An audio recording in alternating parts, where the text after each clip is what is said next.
So we're back again to talk about Malkier after the last time we got sidetracked by Jane Farstrider. That was cool. Yeah. I love this Yeah. companion. The companion changes everything. I'm never able to do a full complete read through with it because it just always takes so much time, constantly flipping back and forth. But whenever I do pick it up and reference the companion as I'm reading, it's so worth it. It's so good. Yeah, It changes the context of what people say in the books as they're speaking. Anyways.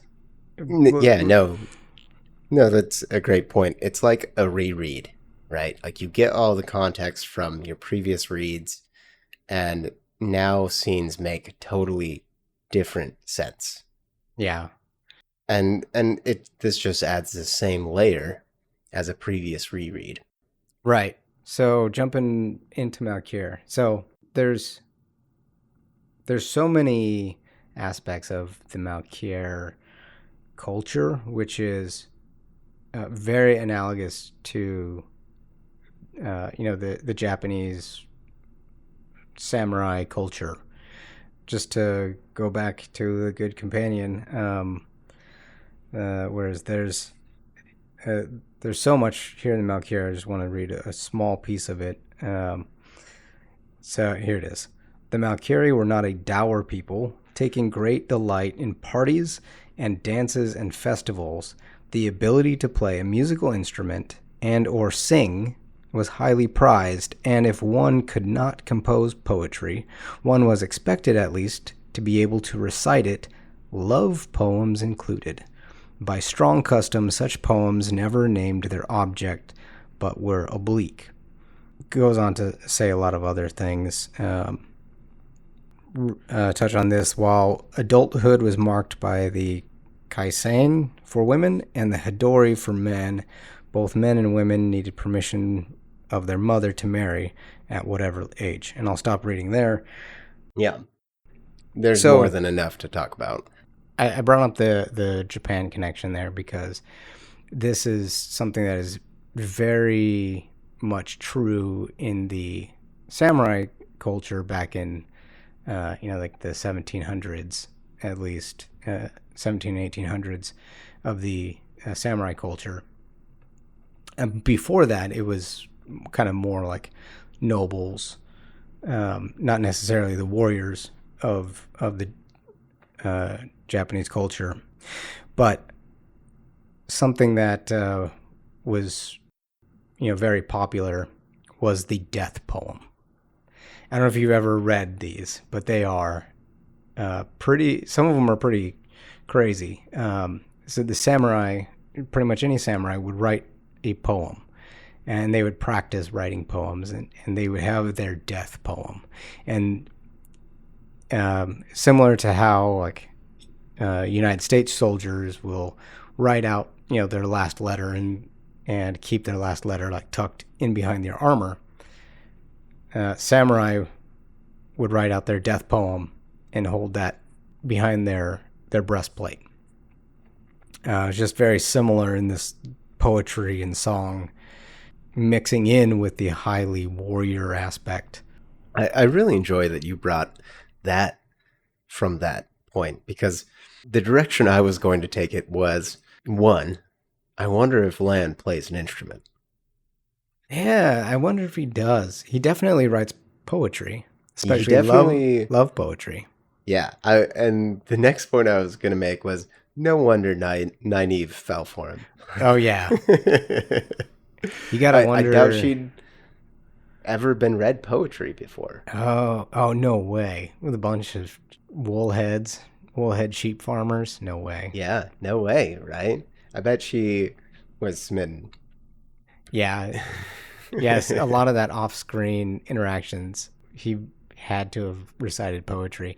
And just to bring this back once again to Tolkien, right? This is another theme that Tolkien had of the warrior poet, Strider and Bilbo and, reciting poetry in Rivendell, right? Yeah.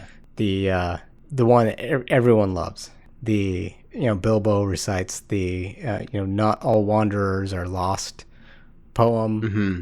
Yeah, and it's a very common theme, right? Because we also know Dune was an influence for Wheel of Time and Warrior Bard, right? Definitely not something that's restricted to the Japanese culture by any means. Mm-hmm. It's a very common theme, which is very fun, actually. Just this idea of living life to the fullest, Mm-hmm. of exploring the arts of all kinds, right? Which is fun with regards to New Spring and the Warders fighting. And while you're not in the sparring ring, you're playing an instrument for everyone else. Where did I recently read that? Where they were sparring, but when they weren't sparring, they were playing instruments. Were we chatting about that? Yeah, we were chatting about that because I was rereading New Spring. So Oh, I have right. it. Yeah, Yes. yeah. And it was one of the scenes where Elias was training. Elias was sparring somebody, which made it extra fun with regards to Moraine's point of view in the tower. But I immediately picked up on the music playing because it was very fun idea of like, oh yeah, like if you're sparring, it sounds great to do it with music, The right? Star Trek knife fight music isn't playing in my head right now. um, yeah, man. I'm just really curious if Land plays an instrument.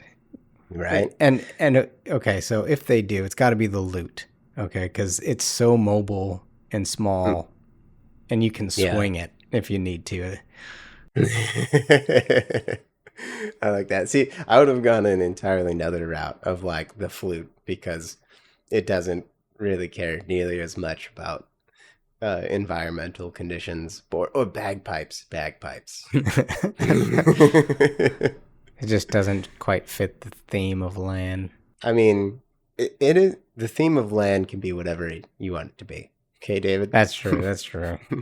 So Malkier, something that I found really interesting, and this is kind of reflected in Shinar as well, the Hadori, Mm, the Malkieri Hadori, that thin leather cord, braided cord that is tied around the head.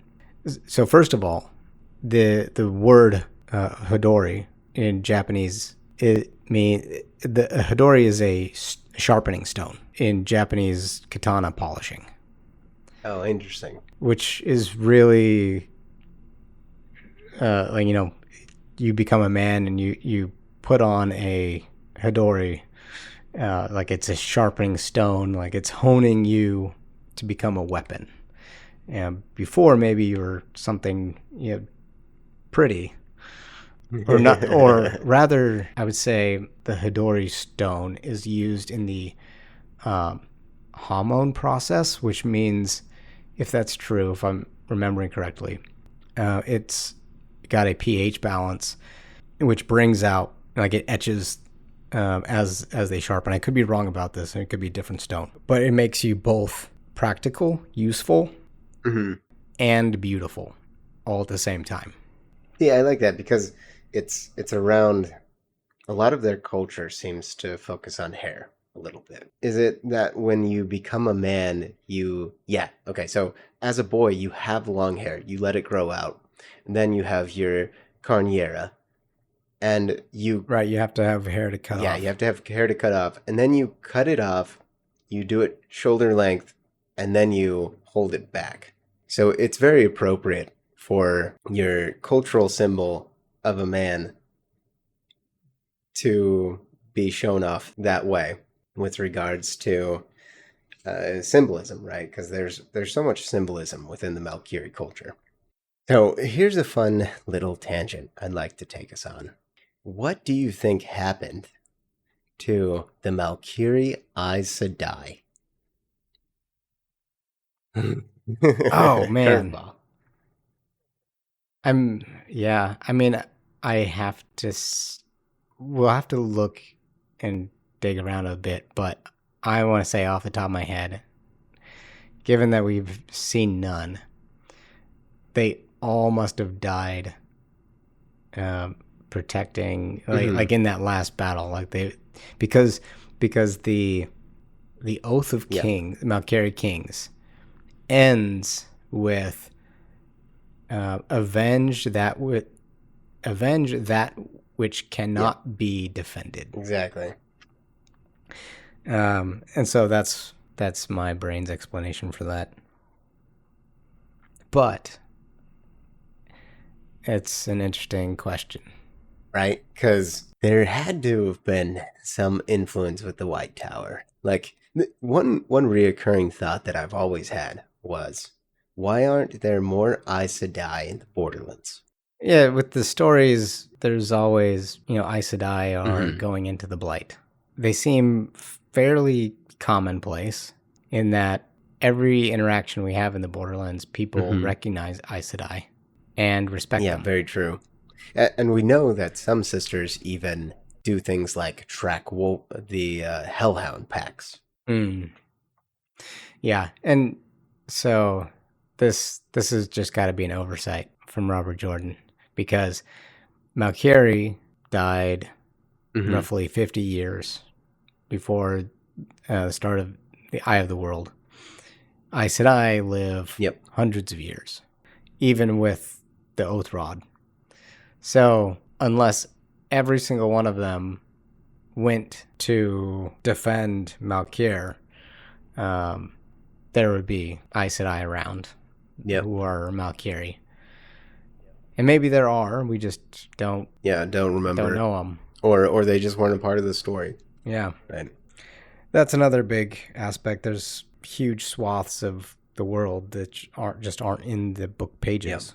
Yeah. So one other interesting tidbit from New Spring is when Moraine is following the men, one of the first thoughts that comes to mind for Lan and Bukama is maybe she saw our Hadori and she's Aes Sedai looking to find herself a warder. Yeah, and Bukama makes a joke about Lan at that point, I believe. Yeah, and it's just kind of an interesting thought of, I wonder how many Malkieri were hunted down for warders.